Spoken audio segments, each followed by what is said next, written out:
Video शुरू करने से पहले आपको बता दें कि यदि अभी तक आपने हमारे चैनल को सब्सक्राइब नहीं किया है तो अभी कर लें और साथ में नोटिफिकेशन घंटी को भी दबाएं ताकि हमारी वीडियो सबसे पहले आप तक पहुंच सके।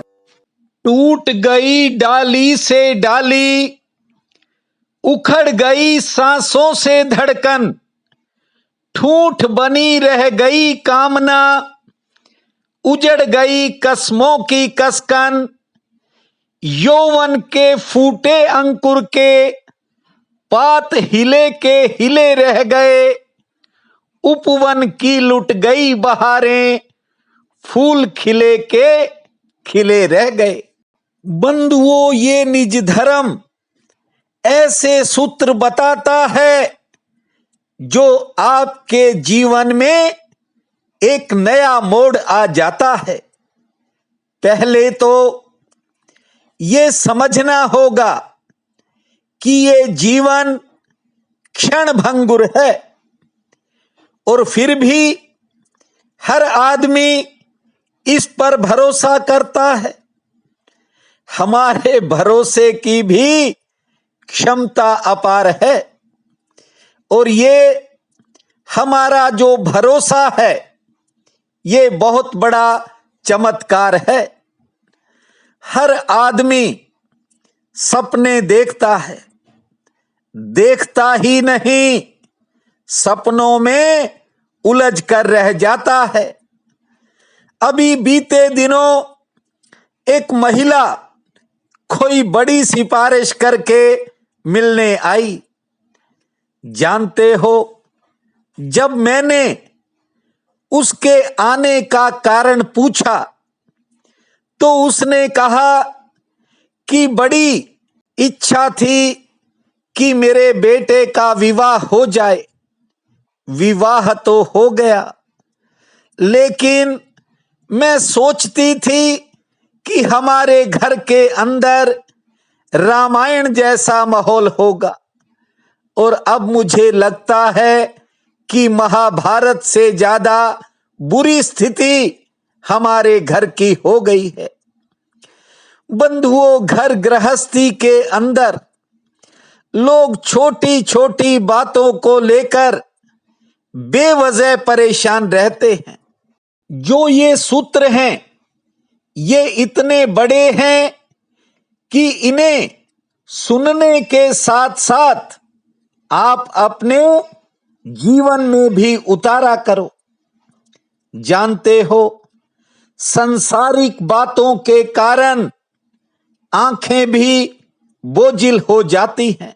जीवन तो चलता रहता है, लेकिन होता क्या है कि बहारें आकर चली जाती हैं और इंसान उनका आनंद नहीं ले पाता।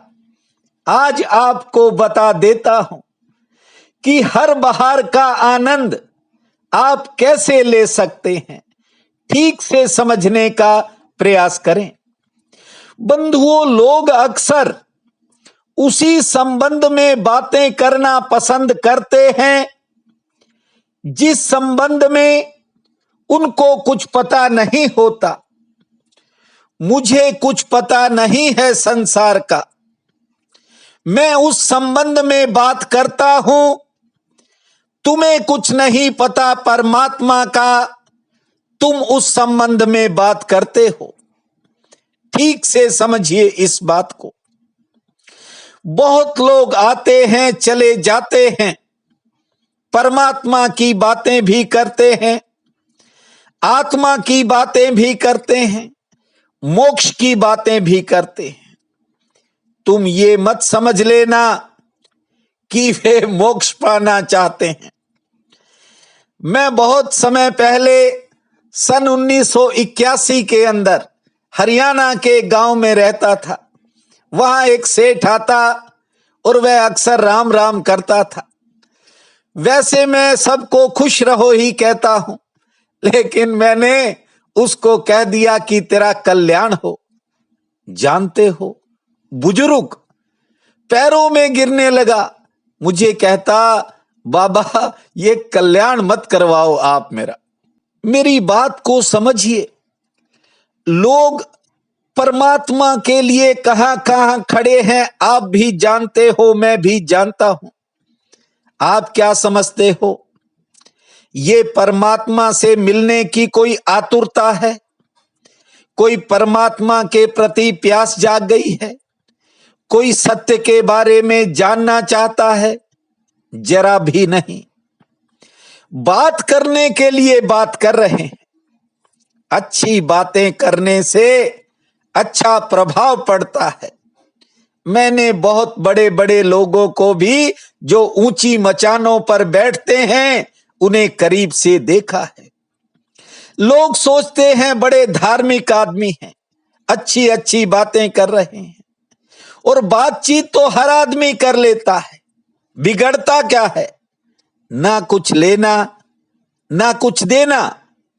निज धर्म कहता है ये हवा में खींची हुई लकीरें हैं, ये बनती भी नहीं, उससे पहले मिट जाती हैं, लेकिन हर आदमी करता है। कोई हर्ज नहीं, कोई हानि नहीं, कुछ लगता नहीं। बंधुओं, परमात्मा के लिए बहुत कुछ दांव पर लगाना पड़ता है। बातें तो मित्र भी करते हैं, बहन भाई भी करते हैं, परिवार के लोग भी करते हैं, लेकिन शायद वे ये नहीं जानते कि इसके लिए जीवन में क्या क्या गंवाया, क्या क्या करना पड़ा, तब जाकर के निज धर्म की एक छोटी सी झलक अभी तक जीवन में आई है। बंधुओं, मैं बहुत ऐसे लोगों के करीब बैठा जिन्हें लोग अक्सर ज्ञानी समझते थे, और जानते हो वे बात करते करते ही उलझ जाते थे। कहते कुछ और, उस बात का अर्थ कुछ और। बातें स्वर्ग की, मोक्ष की, लेकिन छोटी छोटी बातों में उलझ कर रह जाते। याद रखना, कोई किसी को कुछ बना नहीं सकता, कोई किसी के लिए कुछ कर नहीं सकता। याद रखना, हर धर्म के पास अपने अपने नक्शे हैं। मैं बहुत बार शमशान में भी गया हूं। अक्सर किसी दुख के अवसर पर या किसी की मृत्यु हो जाने पर बहुत बार मैं शमशानों में गया, और मैंने देखा वहां स्वर्ग के और नरक के नक्शे टंगे हुए हैं, या यूं कहूं कि नक्शे बने हुए हैं। और जिन्होंने बनाए हैं या जिन्होंने बनवाए हैं वे ठीक से एक गांव का नक्शा नहीं बना सकते, ये मैं दावा कर सकता हूं। हां, बातें जरूर बड़ी बड़ी करते हैं। 100 में से 99 लोग परमात्मा की सिर्फ बात कर रहे हैं। मेरे पास भी बहुत से लोग आते हैं, वे कहते हैं कि हमें कोई रास्ता बताओ। मैं कहता हूं रास्ता अपने आप मिल जाएगा, मेरे पास आने की जरूरत नहीं है। आपको अपने घर में बैठे ही रास्ता दिख जाएगा, लेकिन उसके लिए समर्पण करना होगा।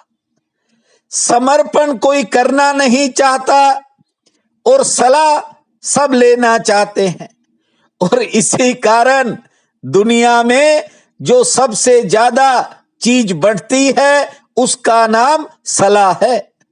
जितनी चाहो उतनी ले लो।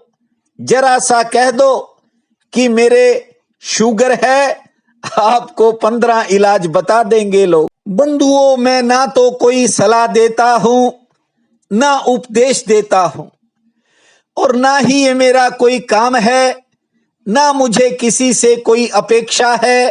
और पहले भी कहता हूं कि कोई मुझसे ज्यादा अपेक्षा न रखे।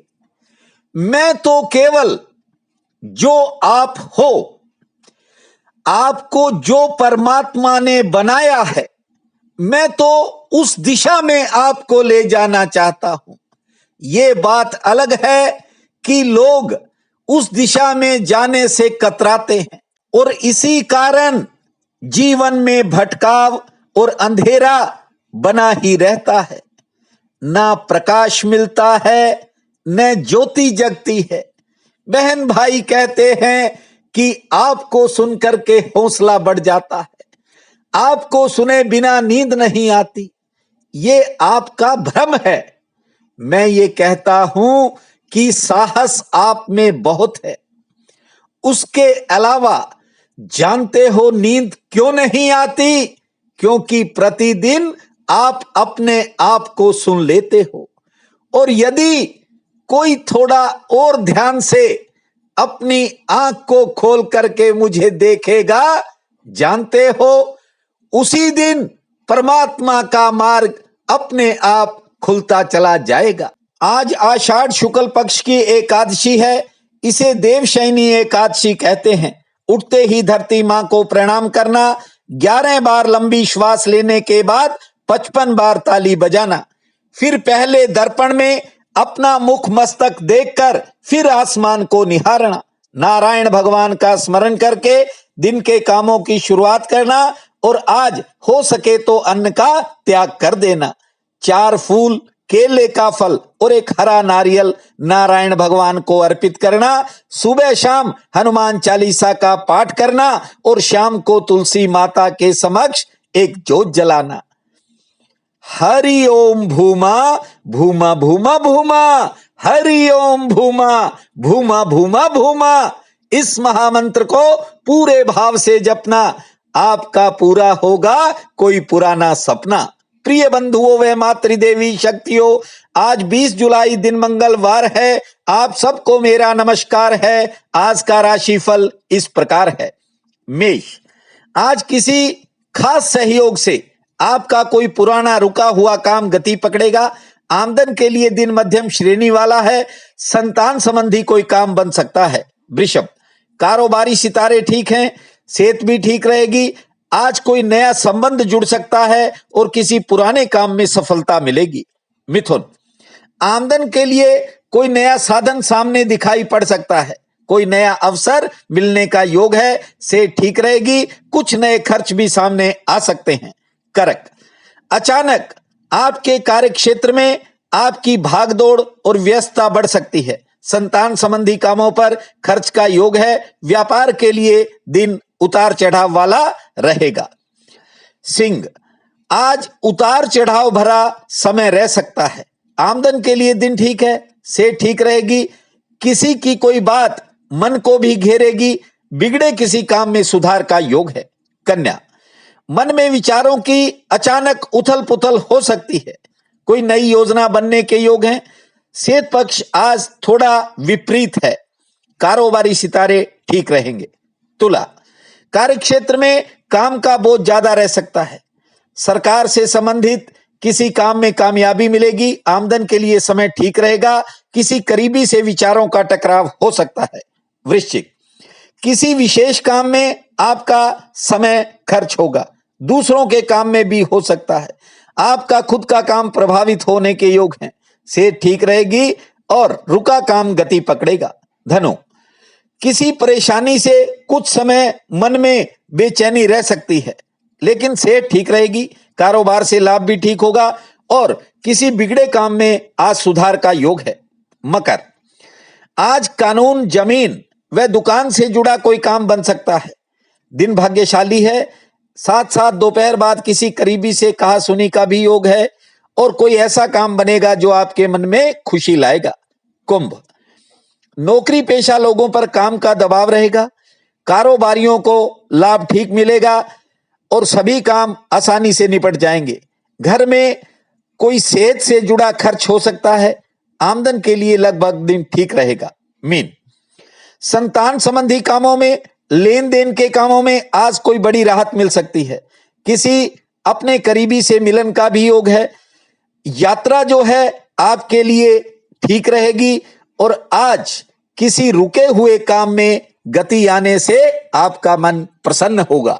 आज का ये दिन आप सबके लिए अति शुभ फलदायी हो, यही मेरी प्रार्थना है। आप सबका बहुत बहुत धन्यवाद।